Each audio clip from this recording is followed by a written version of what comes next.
तुम्हारे पिता और मैंने बरसों गुजार दिए तुम्हें सुधारने में, और तुम में कोई बदलाव नहीं। तुम इस जगह पे इन नीच लोगों के साथ उठते बैठते हो। अगर सम्राट को इस बात का पता चला तो वो इंद्रपुरी को बर्बाद कर देंगे। तुमने इंद्रपुरी का नाम खराब किया है। ये तुम्हारे दिमाग का फितूर है और कुछ नहीं। यहाँ तक कि शाही वैद्य ने भी यही कहा था कि तुम्हारी माँ की मौत बीमारी से हुई थी। जगत देव, क्या पिताजी और माताजी ने तुम्हारे साथ कभी अन्याय किया है? अपनी गलतियों से मुंह मत फेरो। और ये तुम जो घटिया हरकतें अय्याशी, कुछ नहीं हो सकता। ख्याल रखती है। जगत देव का कुछ नहीं हो सकता। ये न सिर्फ बदलने से इनकार कर रहा है, बल्कि मुझ पे और मेरे बेटे पे कीचड़ भी उछाल रहा है।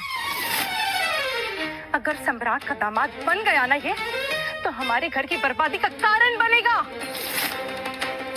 शायद आपको राजमहल जाना चाहिए, सम्राट से बात करनी चाहिए कि वो अपने दामाद बनने का हक हमारे बेटे शक्ति को दे।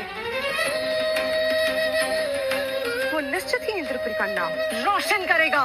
जरूर करूंगा पिताजी।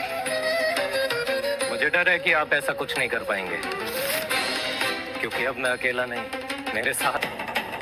कैसे कचरे लोगों के साथ उठता बैठता है। आज से तेरा घर से निकलना बंद।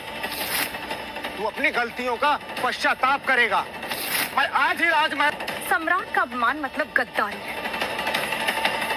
मुझे पूरा यकीन है कि जगत देव जिस शख्स की बात कर रहा है वो इसी की तरह नीच शराबी होगा। हमें उसे आज ही खत्म कर देना चाहिए और सम्राट को बताना चाहिए जगत देव माफी मांगेगा सम्राट से, और सम्राट को अच्छा भी लगेगा कि हमने उनका अपमान नहीं सुना। मैं खुद देखना चाहता हूँ कि वो नीच गिरा हुआ अहंकारी है कौन। पिताजी, आप ऐसा कुछ नहीं करेंगे, हम आपको बता रहे हैं। ऐसा कौन है जिसकी ये इतनी परवाह कर रहा है?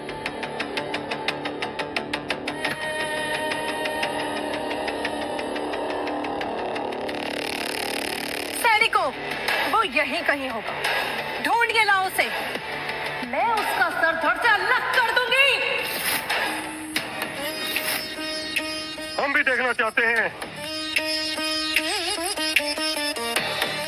कि हमारा सर घर से कौन अलग कर सकता है।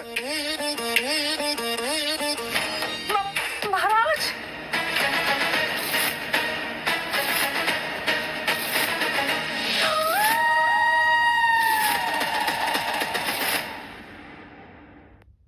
क्या अब भी हम उस घटिया और नीच इंसान जैसे हैं जिसका जिक्र तुम कर रहे थे? तुमने नहीं कहा था कि हम एक गिरे हुए भ्रष्ट शराबी हैं जिसका चरित्र गिरा हुआ है? तुम हमारा सर धड़ से अलग करना चाहती थी ना? आओ करो। नहीं महाराज, मुझे नहीं पता था कि आप हैं। मेरी इतनी क्या मजाल। मुझे माफ कर दीजिए, मुझे पता होता तो मैं कभी नहीं कहती। मुझे बख्श दीजिए, मेरे से गलती हो गई। जगत देव, हमने अपने दामाद का चयन खुद किया था, और ये जानते हुए भी तुमने उसे बदलने की कोशिश की। महाराज, मेरा छोटा बेटा गलत जगह पे जाता। तुमने ना ही सिर्फ मेरा अपमान किया है, बल्कि हत्या का भी इल्जाम है तुम पर, जो कि बेबुनियाद नहीं लगता। और ये जानने के बाद भी हमारे द्वारा चुने गए दामाद को तुमने अपने बेटे से बदलने की कोशिश की।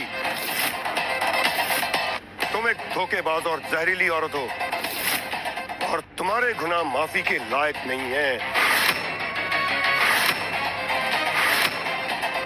इसे ले जाओ और पूछताछ करके इसे मौत की सजा दे दो। मैंने ये सब अपने परिवार को बचाने के लिए किया था।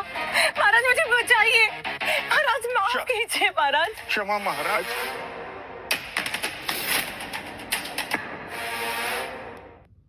महाराज, मौत की सजा रद्द की जाती है, लेकिन पूरी तरह से सजा से बच नहीं पाओगी।